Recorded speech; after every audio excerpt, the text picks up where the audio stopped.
the extra Once help. you play games, it's A fine. couple of times. Yeah, it comes easy.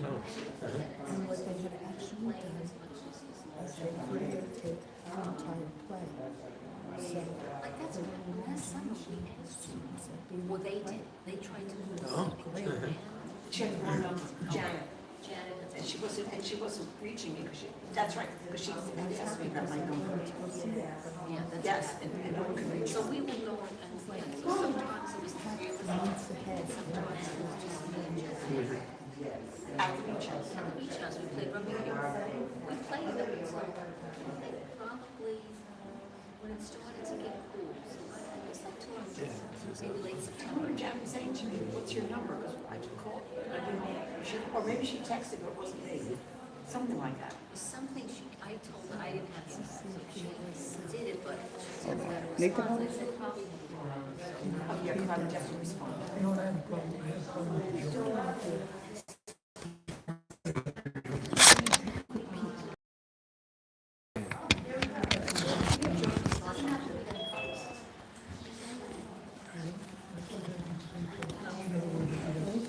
Three, three, four, five. Four is a joker. You have to take that joker out and you have to put it somewhere else.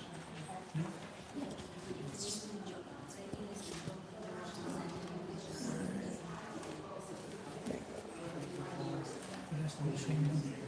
Right, in other words, three, four, five, the four is a joker. When you take that out, you have to put a four and then go around it. Sometimes you can separate and then use that to me. Like you could take two and use the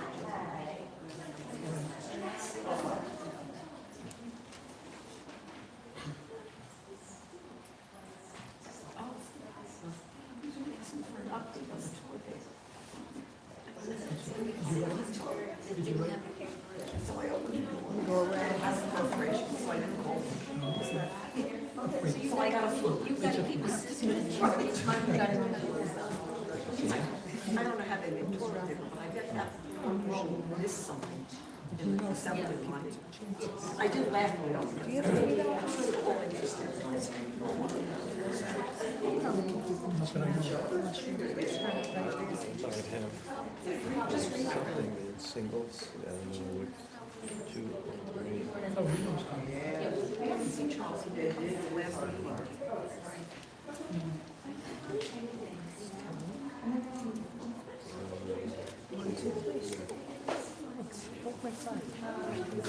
Just in case.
There's nothing bad.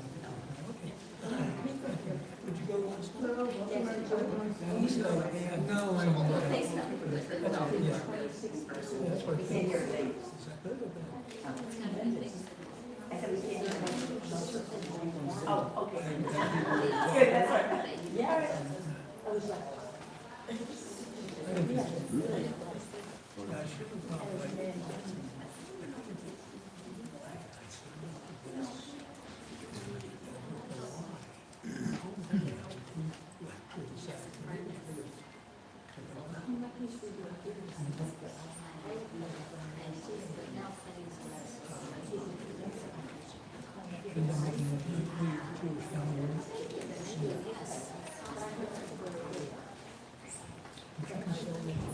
You heard things like, why was good or these when I was no,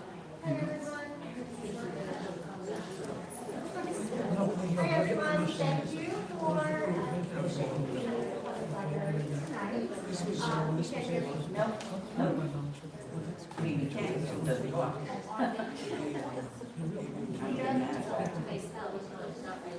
Okay, everyone, my name is Donna, head of adult reference, and tonight we have a very special guest, psychiatrist and author, Dr. Claudine Jones-Bourne. She will be exploring the psychology of grief, process of meaning-making, and how storytelling can become a powerful tool for healing.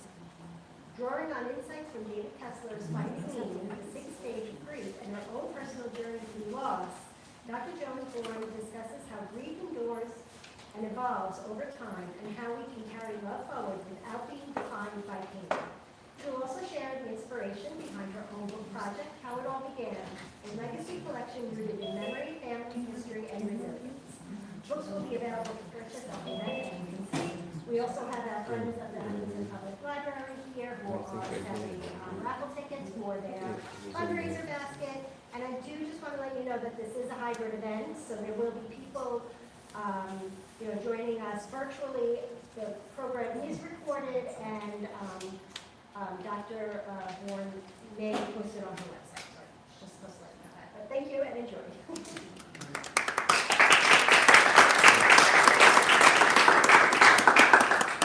Hello, thank you for that warm welcome and introduction. I want to thank all of you for being here. This event is very important. It's special to me, one of my first events of this kind, so just thank you guys for being here. I want to thank my family, my friends, church members, people online, just thank you all for being here. And so first I'm going to start by just saying a little bit about myself, my credentials, so you can trust me. So, as she said, I'm a psychiatrist. I was born in Brooklyn, raised in Baltimore, went to Johns Hopkins, got a degree in biophysics, and decided I wanted to be a doctor. I went to Meharry Medical College and said I wanted to be a psychiatrist. So then I went to Columbia for my psychiatry residency. I then did a public psychiatry residency, fellowship after that, and here we are. Since then, I've been working in emergency rooms, crisis centers, clinics, big hospitals, small hospitals, and now I have my own private practice. And I'm branching out to do not just one-on-one things, but more spread out things so that I can get the word out more about mental health and ways to help people. So thank you guys for being here and being a part of that. So first, I just want to read the room. And I know this is a sensitive topic. The way I'm going to structure this talk is first I'm going to try to just get through the material. There are some interactive points, but if you don't have a pencil or paper, just keep in your mind some of the things that I tell you right now. And then at the end, we'll just all go through the questions. So if you have any questions, that'll be a good time to just let me know, and we'll have at least a half an hour worth of questions if we have time to get out. Okay? All right, so we're going to do, I don't even know what this is called, where everybody has a hand up, and then last person with the hand down, right? Okay, there's no winners, losers in the game, so everybody just put a hand up. I want you to put your hand down if you have lost someone in the last week. Week. Last week, okay. Last month. Wow, thank you for being here, thank you. And I hope this talk is really helpful to you. Last 6 months. Wow, thank you for being here. I hope this talk is helpful to you. Last year. Thank you for being here. Last 2 years. Wow, thank you for being here. Last 5 years. Wow, that didn't even take long. I got the signals crossed. 8 years. 8 years, but still, 8 years. Within 8 years, all of us, we have kids in the audience, we have older people in the audience, we have a gamut of different people in the audience. Everyone has put their hands down. So this is something that we all will experience in life. It's something that's a part of life, and so we're going to go through and I want to be sensitive about this because it is proposed as the 6th stage of grief, which is finding meaning. That's the proposition here. But I don't want this to be considered as moving on, but moving forward. That's going to be the theme here. We're not moving on. We're postulating a way to move forward. There is no moving on. You don't move on. And I'll explain more about what that looks like.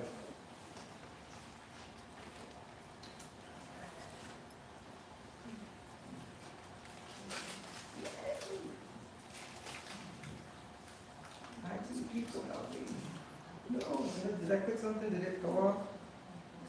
No. Okay. So I'm gonna go to PowerPoint.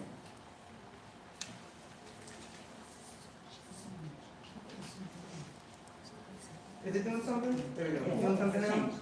Okay, great. All right, so first we gotta start just laying the playing field out. I think we have an idea anecdotally about what grief is, but we're gonna talk about grief in this kind of multidimensional approach. So what is grief? Grief is a natural universal response to loss, and it touches every dimension of who we are. It's not just a feelings thing like the sadness and anger, we'll talk about that, but it touches every part of us. So it touches that emotional part of us, which is that sadness, that longing, that anger, that guilt, that love, some people shame. Then it touches that physical part of us. Some people feel heavy, like we can feel the burden of the grief. It is a physical part of us. Fatigue, heaviness, not wanting to eat, eating too much, leaning on other things. There's also that cognitive part, how we think.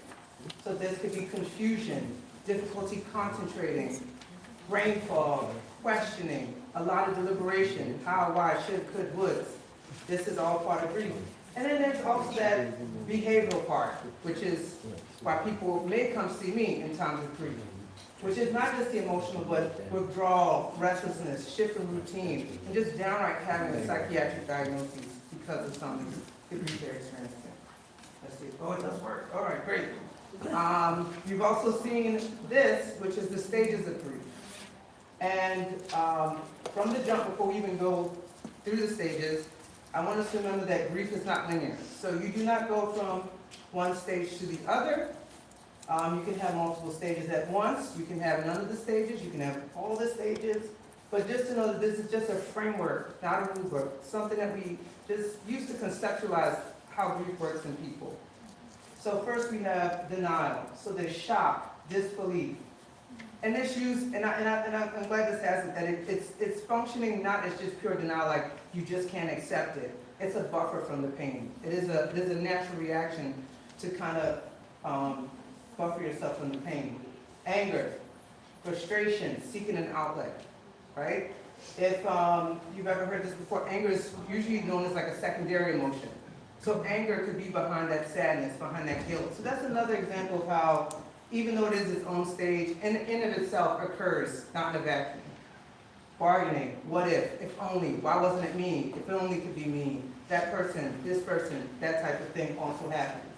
Depression, sadness, withdrawal, not connecting with others, not eating, not sleeping, that type of thing. And then the fifth, which seems so drastically different than the fifth. Isn't that crazy how acceptance is there as if it's like, all these other things, and then acceptance out of nowhere. But acceptance is also one of the stages of grief where you acknowledge and have that reality of loss. And I feel like sometimes that can even come first.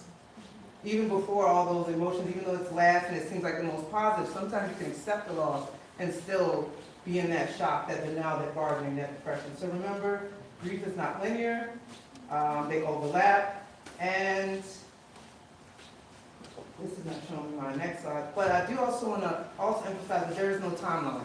Not only that there is no timeline from 1, 2, 3, 4, 5, but grief does not happen just within a year, just within a month, just within after the ceremony. Grief can happen throughout your life, lifelong. So just something also to think about, that even with these stages, this is not a year timeline, as you may see or have heard at some point. So the reality of grief, and we kind of talked about it with the other slide, but grief rarely looks the way we expect. It is complex, unpredictable, and deeply personal. It is so complex, in fact, that if you had asked yourself at most 8 years ago, how would you have reacted to the grief? You may not have expected that you would react the way that you are now. So even in your own experience, it is unexpected how you're going to react to grief, in so much that it's unexpected for all of us how grief is going to hit anyone else. So grief comes in waves. It may recede, return. It's like an unexpected force. So you could be listening to a song, boom, you could hear a word, boom, see a picture. It doesn't mean that this grief just goes away. I met that timeline. It's been 5 years. We've already done what we have to do, and then we're done. It can come in waves. You can be doing well, and then all of a sudden, bam, it could come back to you. Emotions overlap. You may feel love and anger at once, gratitude and sorrow. There's a deep dichotomy when it comes to grief, holding two things at once. That's really interesting about grief. And there is no timeline. Healing cannot be rushed or scheduled. Hence, my opening statement about not moving on. You can't say, it's been a year, girl, let's go. DSM says, my people, DSM says, complicated grief is after a year. Don't get to a year, you gotta get over it. It's been 5 years, no. There is no timeline. So healing cannot be rushed, and no one should be rushed, and everyone moves at their own pace. Everyone moves at their own pace. And there is no right way. So your grief is valid, no matter how it looks, no matter how it manifests. How you grieve is a valid form of grief. The other thing about timeline is that there's also an assumption of what you can see versus what actually is happening in that person. So you might see someone and you might think, oh, they're moving too fast. You don't know what they're going through. You don't know how they're grieving. So this is also an invitation for us to not judge other people's processes. Because in as so much as there is no timeline, it's also an invisible timeline. You can't see someone else's, or even know your own for that matter. Because that song comes on, the clock restarts, I guess, So these are just some questions to think about. Is there anyone who can access outside? If anyone needs tissues or anything, I left the box or anything like that. Just want to make sure we have because this could get sensitive material and people be able to express themselves during the talk. So number one, will this pain go away? And essentially, this is the question at the heart of grief. So many people carry it quietly, afraid to ask even themselves, will this pain go away? It's a scary question, especially considering the fact that there is no timeline. The stages are ambiguous. So it is kind of hard to say with. Will this pain go away? The next question that we can kind of reframe this. How do I carry this love forward? Now, it says love, and it kind of jumped the gun here, that grief is in itself a manifestation of love. You don't have these type of emotions, you don't have these type of experiences if it was not for strong emotions. And strong emotions come out of love. So let's think about it that way. How do I carry this love forward? We'll transpose grief with love. How do we carry this love forward? And this is a different question. It doesn't take away the other question, which is, how do I let this pain go? But it's a different way to rephrase it. This is a different question, one that opens a door rather than closes it. Because there is kind of a closing of the door that this pain is going to go away, this chapter is ending, that's it. And I'm just, bringing to light that that's not quite how it goes. So it shifts from what has been lost to what remains and what we choose to do with it. All right, so we're going to go to a shift towards meaning. So grief does not end, period. Doesn't it? It's here as long as you're here. And perhaps it was never meant to. That's idea as well. What changes is how we hold it. Over time, raw pain begins to transform into something we can carry. So you can see the person there in raw pain. Some of us may be there. And to reemphasize, some of us may be there years later, but raw pain. And then sometimes, over time, it can transform into something we can carry through integrating and reflecting. This is quiet work. And it comes with asking, how do I survive this? What does this loss mean in my life now? It's a different type of relationship. It's like you have a new relationship with that person, with that relationship, with all aspects of what's going on. And so the thing that I'm trying to discuss today, one aspect of grief and processing grief, is going from raw pain, just surviving, being overwhelmed, making it through the day, to carrying that loss, being able to integrate, back into society and normal life, carrying that cross, and integrating, reflecting, bringing it to your day to how do I make meaning? That's what we're doing next, which is honoring, growing, carrying that love, carrying that love forward.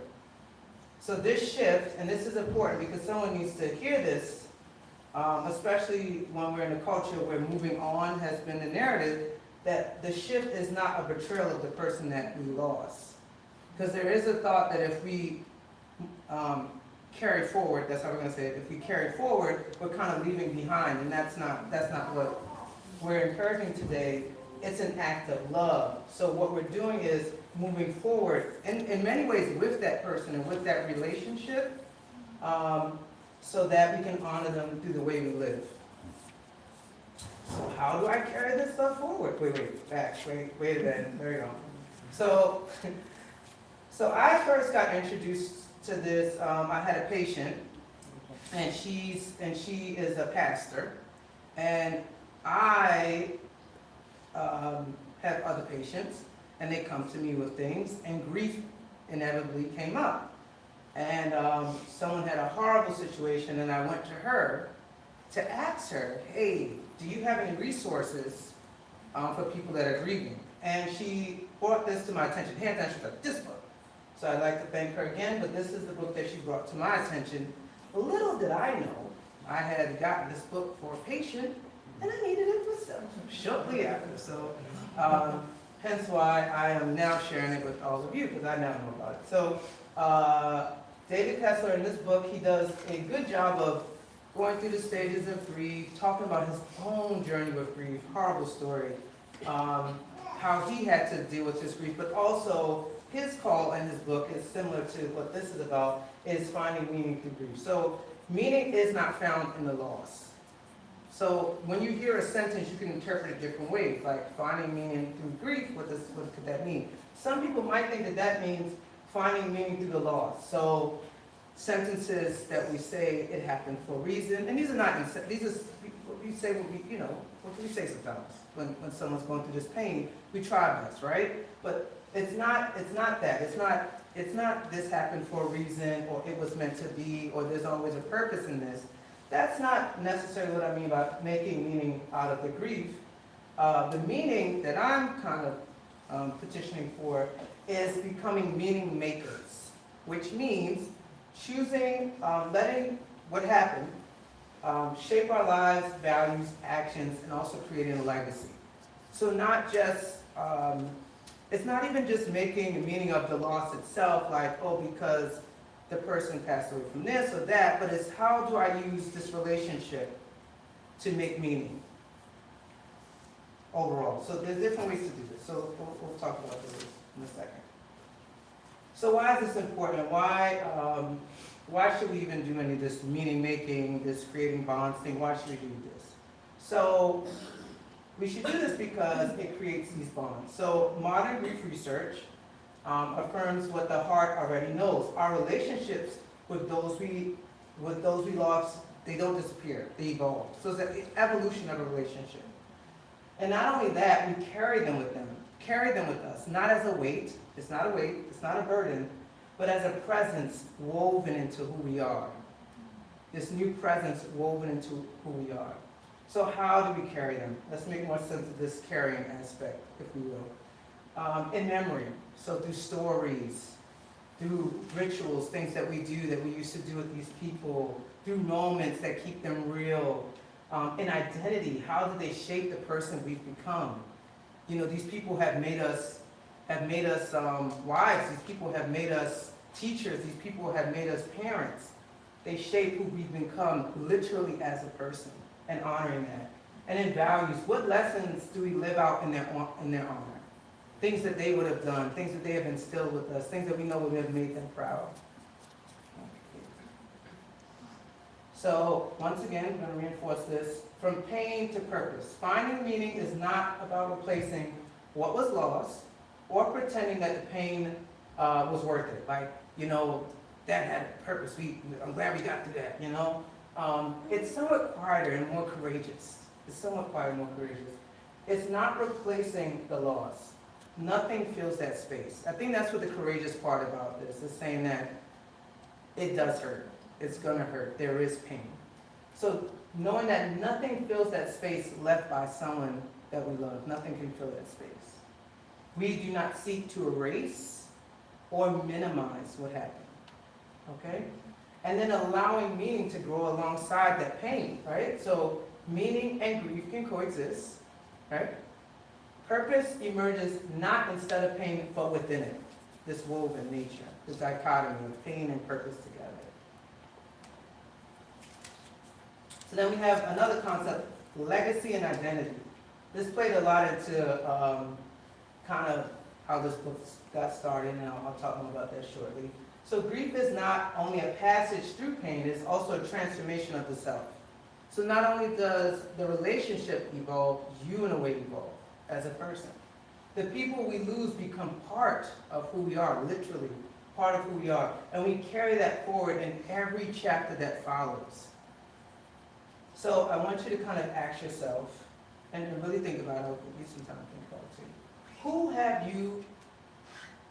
Who have I become because of this person? Who have you become because of that person that you've lost? And then from that, the answer is part of their living legacy. The evolution of you, but also the evolution of that relationship. And now it is part of you.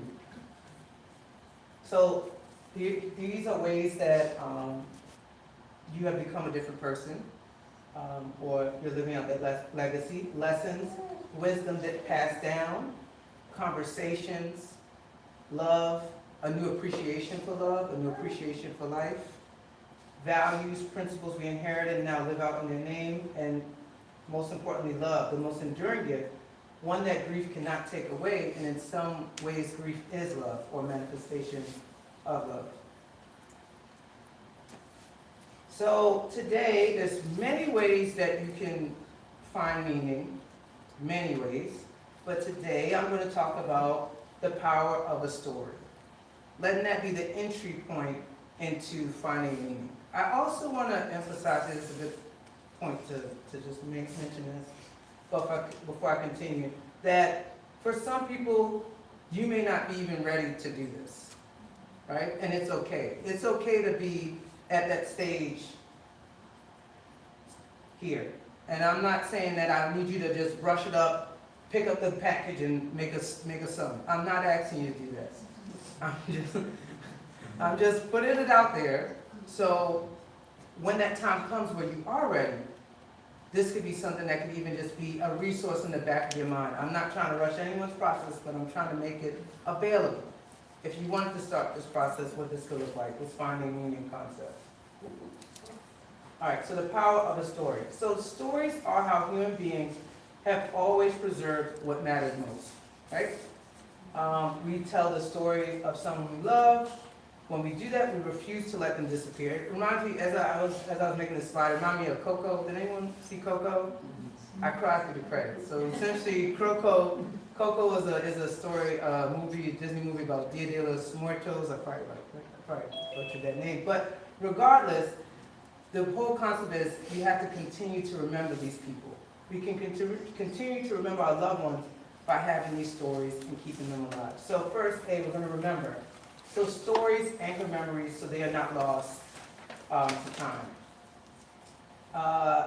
The power of stories is that they also help us process what's going on.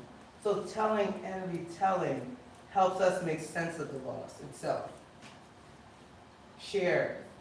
Stories invite others into the love that we carry and that now evolves in us. Make sense of why you're that type of person. How are you doing these type of things? And the most magical power of a story is healing. In stories, we are able to find comfort. We are able to find healing, meaning, and continuity. Put this all together for us.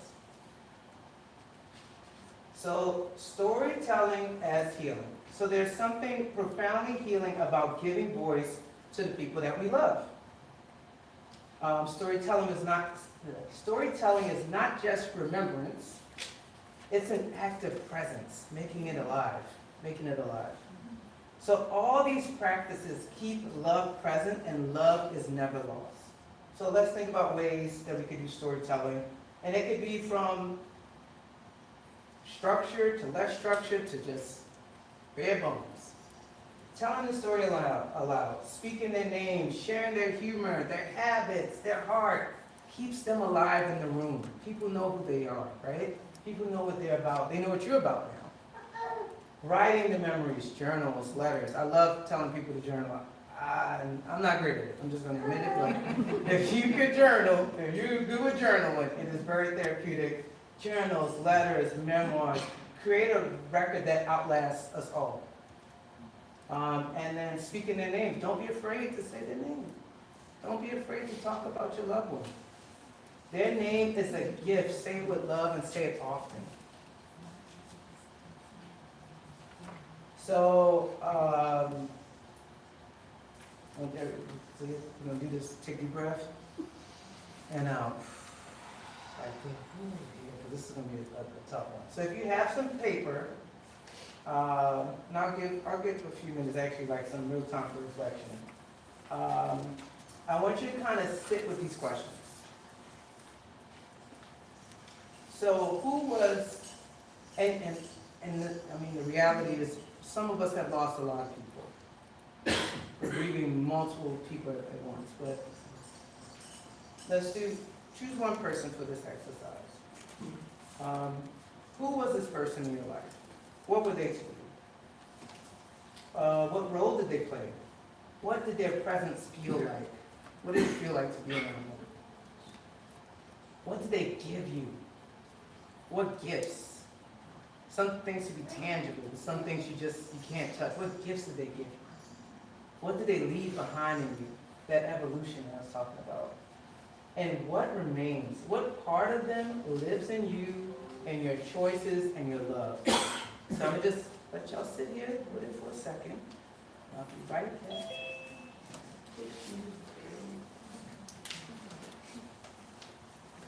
Oh, there's some.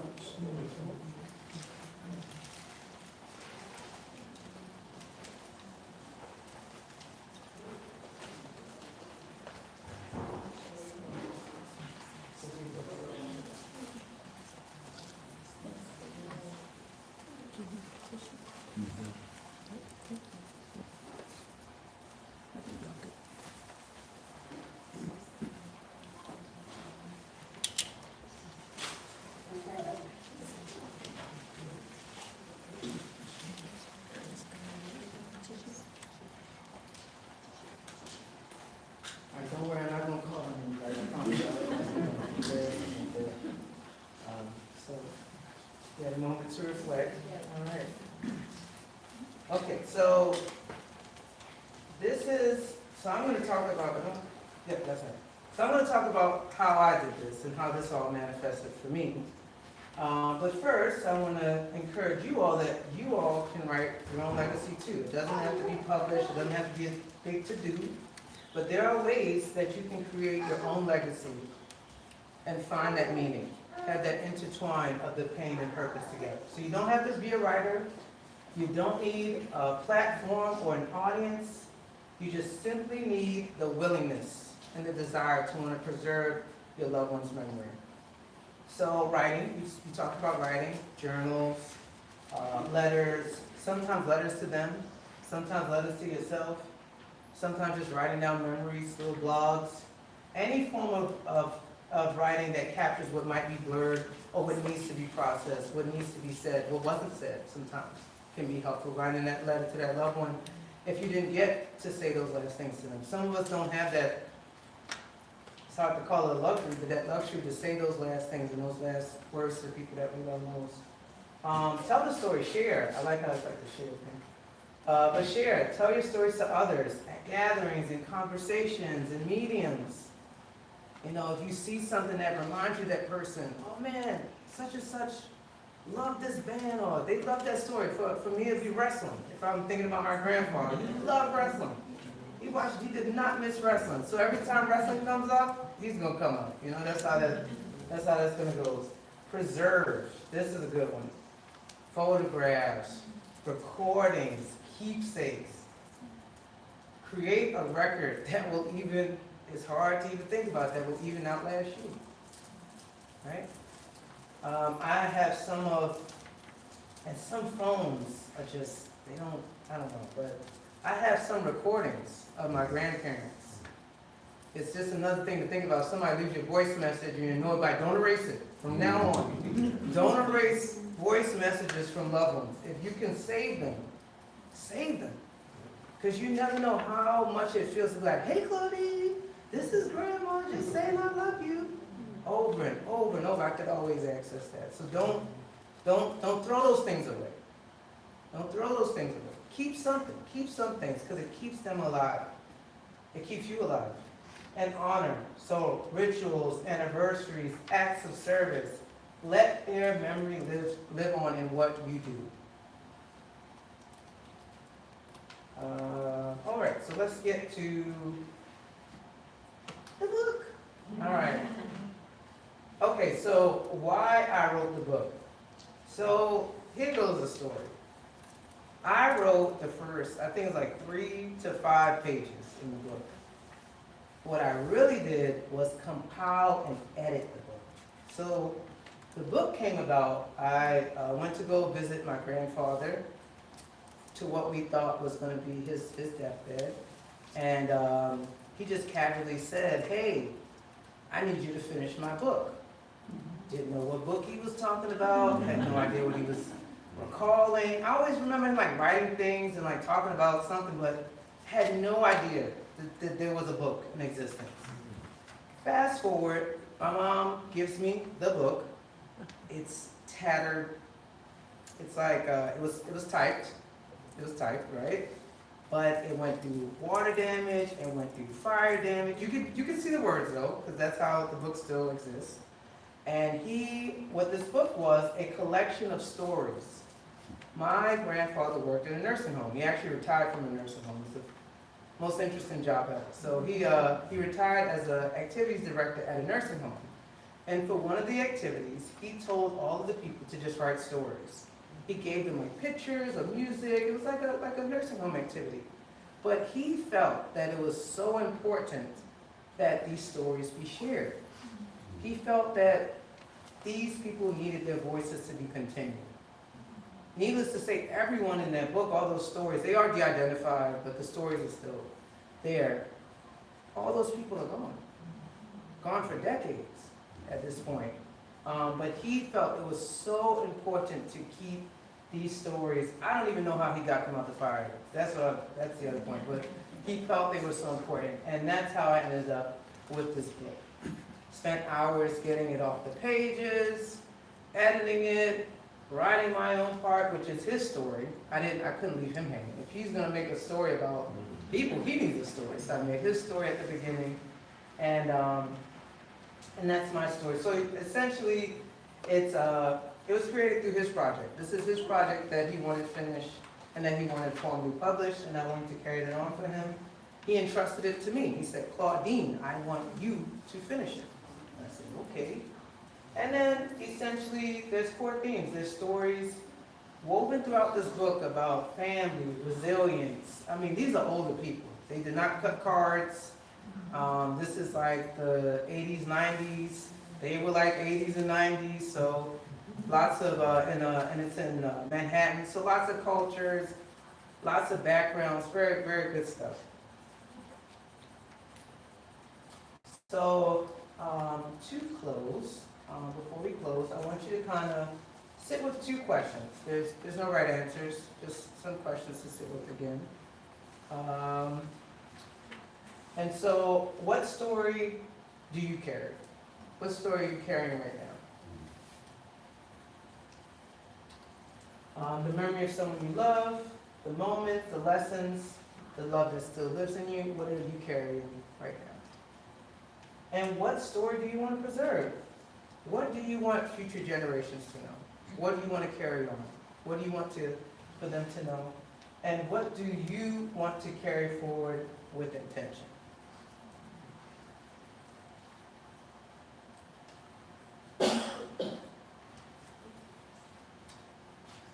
So I have to figure out a way if they could share this or what have you. But essentially, these are some resources. If you could take a picture or what have you, the names are still good, but these are some resources for grief. These are some resources for grief. If you're here in person, What's Your Grief actually, you'll see some pamphlets out there in both English and Spanish about coping with grief and then helping children cope with grief. That is from the What's Your Grief website. And then we have also, I mean, it's tough, you know, with grief can come psychiatric conditions, symptoms, so I do also have crisis, suicide hotline up here. And there's where to find a therapist. Psychology Today is a pretty good choice. I also like Headway and Zen Care, places to find professional help if needed. So these are the two books. This is assuming that they were linked, but Finding Meaning, The Sixth Stage of Grief from David Kessler. That was the book that I had talked about first. And then How It All Began is also available on Amazon and here. And it's Kindle, all kind of platforms for that book. And this is a picture of my grandfather. This is me and my grandfather, and within a year, I also lost my grandma. So I carry the memory with me. So essentially,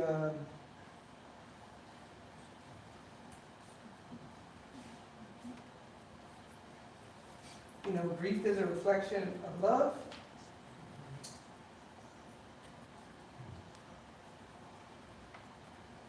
Like I told y'all, you know, a picture. Anything could just bring it up, you know?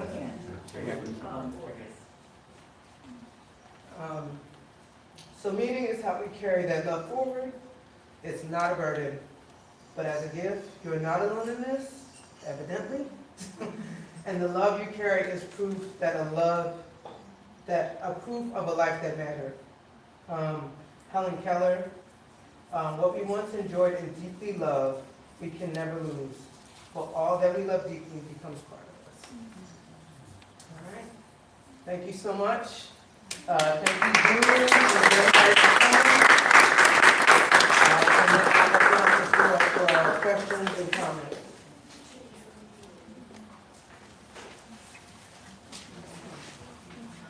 I think it would be great to have some discussion within the room about that grief that we've recently been through. Yeah.